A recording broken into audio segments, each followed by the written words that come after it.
ഇന്ന് തന്നെ ഡൗൺലോഡ് ചെയ്യൂ. കാണൂ നിങ്ങളുടെ ഫേവറേറ്റ് ഷോസ്. എത്ര കാലായി മനസ്സിന് പിടിച്ചെന്തെങ്കിലും കഴിച്ചിട്ട്.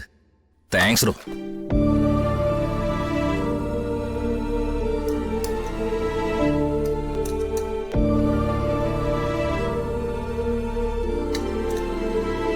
മതി. ഇനി എന്തായാലും കുറച്ചു ദിവസത്തേക്ക് യാത്രയൊന്നുമില്ല. ഒറ്റ യാത്ര കൊണ്ട് തന്നെ മടുത്തു.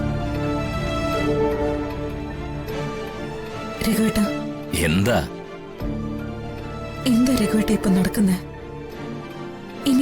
എനിക്കൊന്നും മനസ്സിലാവുന്നില്ല.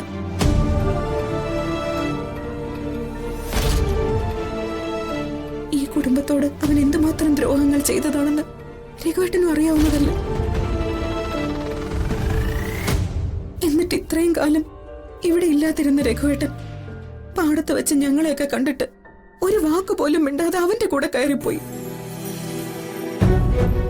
എടോ, ഈ ഭക്ഷണം കഴിക്കുമ്പോഴെങ്കിലും ഇങ്ങനൊരു സംസാരം വേണോ? ശരി, കഴിച്ചിട്ട് മതി.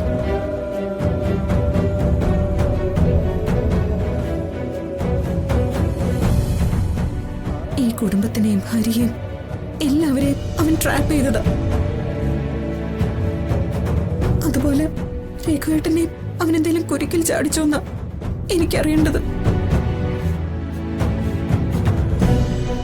എന്നെ ആരും ഒരു കുരുക്കിലും ചാടിച്ചിട്ടില്ല. ഞാൻ ശരവണ്ണയും കൂട്ടി പാടത്തേക്ക് വന്ന് എന്താന്ന് വെച്ചാ,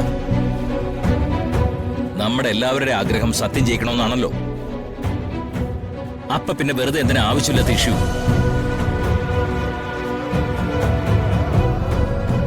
തന സാമ്പാർ കുറച്ചും കുഴിച്ചേ.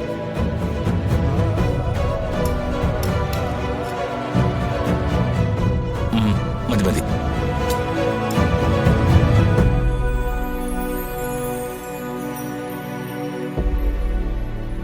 ശരവണ, നീ ഇങ്ങോട്ട് വാ.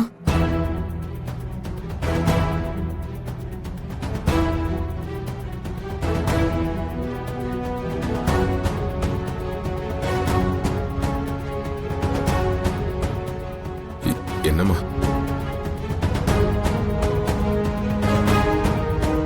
നീ നേരത്തെ എന്നോട് പറഞ്ഞതൊക്കെ കരുതി കൂട്ടി ഉണ്ടാക്കി പറഞ്ഞതാ. സത്യത്തിൽ എന്താ നടന്നെന്ന് നീ രഘുവേട്ടനോട് പറഞ്ഞിരുന്നോ? എന്താ സുജാത ഇത്? ഒരു പ്രശ്നം തീർന്നു കഴിഞ്ഞാ പിന്നെ അത് അവസാനിച്ചല്ലോ എന്ന് കരുതി ആശ്വസിക്കല്ലേ വേണ്ടത്? അല്ലാതെ ശരവണ്ണെ എന്നെയൊക്കെ മാറി മാറി ചോദ്യം ചെയ്തിട്ട് താൻ എന്താ അതുകൊണ്ട് ഉദ്ദേശിക്കുന്നത്? അല്ല രഘുവേട്ട, ഞാൻ പറയുന്നത് എന്താണെന്ന് താൻ ഇതിനൊന്നും കഴിക്കാൻ സമ്മതിക്കൂ? അതോ? സോറി, രഘുവേട്ടൻ കഴിക്കും.